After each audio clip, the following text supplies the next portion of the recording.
নমস্কাৰ বন্ধুসকল। ৰাস্তাটো আগতে সৰু ৰাস্তা আছিলে, ঠেলা এখন যাব পৰা। এতিয়া বৰ্তপল ৰাস্তা বনাই দিলে ডিব্ৰুগড়ৰ পৰা। জগন্নাথ মন্দিৰ ক্ৰছ কৰি তাৰ পৰা গৈ লাহোৱাল হৈ আমি টিংখাং পাৰ হৈ নাহৰকটীয়া পাৰ হৈ এইবিলাক আহি জেগাটো পাইগৈ। এইটো আহিব পাৰে আপোনালোক, বৰ ধুনীয়া এটা জেগা। আমি আহিছোঁ একচুৱেলি টিপাম চাবলৈ আহোঁতেই এইটো নামফাকে বুদ্ধিষ্ট টেম্পল। ভাল লাগে আহি, একদম শান্তি পৰিৱেশ। জানটোৱে ইয়াতে কিবা এটা দিলে, তাৰপিছতে এনেকৈ আমি চাই মেলি আকৌ টিপামলৈ বুলি ওলাই আহিলোঁ আৰু এইটো চালোঁ। চাব পাৰে, বৰ ধুনীয়া জেগা।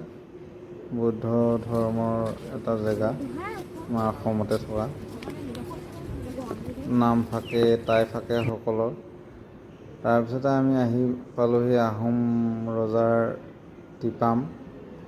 টিপামত এটা বাগানৰ মাজেদি এটা সৰু ৰাস্তা খটখটি বনাই থোৱা আছে। এইটো ওপৰলৈ যাব পাৰি। ওপৰত গৈ বৰ ধুনীয়া লাগে জেগাটো। ওপৰৰ পৰা এই ভিউটো বৰ ধুনীয়া লাগে। একদম ওপৰত গৈ এখন পাহাৰ দেখিছে, এখন অৰুণাচল পাহাৰ।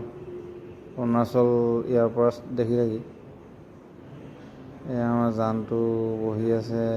এই পাহাৰখন অৰুণাচল পাহাৰ, এইখন অৰুণাচল পাহাৰ। বৰ ধুনীয়া জেগা, আহি চাবহি পাৰে আপোনালোকে। আমি চালোঁ, চাই ভালেই লাগিলে। অসমতে বহুত ধুনীয়া ধুনীয়া জেগা আছে। বাহিৰত যোৱাতকৈ অসমৰ জেগাবোৰকে চাই ফুৰিছোঁ আৰু বাহিৰতনো ক'ত যাব পাৰিম। যেতিয়াই সময় পাওঁ অসমৰে ধুনীয়া এটা জেগা চাবলৈ চেষ্টা কৰোঁ। আহি আমি এখন হোটেলত সোমাই এসাঁজ তৃপ্তিৰে খাই আকৌ ইয়াৰ হাঁহৰ মাংসৰ জুতি ল'লোঁ। ভাল হোটেলখন ধাবা। ৰাতি হ'লগৈ ঘৰ আহি পাওঁতে ৰাতি হ'লগৈ আৰু গোটেই দিনটো ঘূৰি মেলি ভালকৈ এসাঁজ খাই লৈ গুচি আহিলোঁ আৰু জানটোৱেও খালে।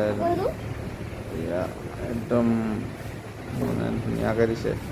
আপোনালোকেও আহিব, ভিডিঅ'টি লাইক কৰি দিব, শ্বেয়াৰ কৰি দিব। ধন্যবাদ।